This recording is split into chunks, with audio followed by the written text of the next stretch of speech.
করেন না, আপনি টাকার ব্যবস্থা করেন। আচ্ছা আচ্ছা ঠিক আছে, আমি টাকার ব্যবস্থা করতেছি, তুমি এখানে থাকো। ঠিক আছে তাহলে রাখি। মনি, কি হইছে নয়ন? আমার কোম্পানিতে বলে আগুন লেগে গেছে, আমি তো পথের ফকির হয়ে গেলাম, এখন আমি কি করব?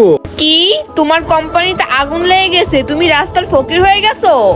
হ্যাঁ আমি পথের ফকির হয়ে গেছি গা। মনি এক কাজ করো, তুমি আমাকে 10 লাখ টাকা যে কোনো জায়গাতে ব্যবস্থা করে দাও, আমি পরে তোমাকে এটা পরিশোধ করে দেবো। কি 10 লক্ষ টাকা? 10 লক্ষ টাকা আমি কোথায় পাবো নয়ন? তুমি খুব ভালো করে জানো আমি তোমার টাকা পয়সা দিয়ে চলাফেরা করি, এই জামানে আমাকে 10 লাখ টাকা ধার কে দিবে?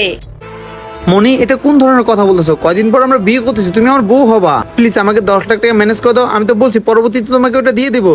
হাত ছাড়ো নয়ন, এই হাত ধরা তোমার কোনো অধিকার নাই। হ্যাঁ আমি তোমার বউ হতে চাইছিলাম, বাট এখন আর বউ হতে পারবো না, কারণ তুমি এখন রাস্তার ফকির হয়ে গেছো। এখন আমি রাস্তার ফকিরের বউ হতে পারবো না। আরেকটা কথা সত্যি বলতে কি শুনবা, তোমার সাথে এখানে দাঁড়ায় থাকতে আমার অনেক ঘৃণা লাগতাছে। তোমার সাথে সম্পর্ক রাখছিলাম এই জেনে আমার অনেক লজ্জা বোধ করছে। মনি এটা কোন ধরনের কথা বলতেছো তুমি? লজ্জা লাগতেছে মানে? আরে তুমি না আমাকে মন থেকে ভালোবাসতা, আজকে আমার বিপদ থেকে তুমি আমাকে এভাবে ছেড়ে চলে যাচ্ছ। এই শোনো, এই ভালোবাসা আমার পক্ষে সম্ভব না, কারণ আমি টাকাকে ভালোবাসি, তোমাকে ভালোবাসি না। আর বাই দ্য ওয়ে তোমাকে আমি ভালো একটা অপশন দিচ্ছি, তুমি রাস্তায় রাস্তায় ভিক্ষা করো, তাহলে কোনো না কোনো ভাবে 10 লক্ষ টাকা ম্যানেজ করতে পারবা। আর আমি তোমাকে 1 টাকাও দিতে পারবো না। আরেকটা কথা, আজকের পর থেকে আমি তোমার সাথে আর যোগাযোগ রাখতে পারবো না, কারণ তুমি এখন পথের ভিখারি।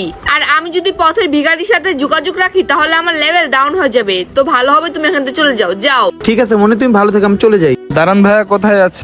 আরে ভাই এখানে। ভাইয়াটা সব সত্যি বলছিল, মনে আসলে লোভী একটা মেয়ে। আমি আপনাকে কি বলছিলাম, ওকে আমি ভালো করে চিনি, ও অনেক লোভে একটা মেয়ে। আমার কথা এবার আপনার বিশ্বাস হয়েছে? হ্যাঁ বিশ্বাস হয়েছে। তার মানে তুমি আমার ভাইকে আগে থেকে চিন্তা? না মনে, তোমার ভাইকে আমি আগে থেকে চিনতাম না, তোমার ভাইয়ের সাথে আমার গাড়ি পার্কিং করতে গিয়ে কথা হয়েছে। আর ভাই দেবে, তোমার ভাই ঠিকই বলছো, তুমি আমাকে কখনো ভালোবাসো নাই, তুমি তো ভালোবাসতো আমার টাকাকে এবং কি আমার সম্পত্তিকে।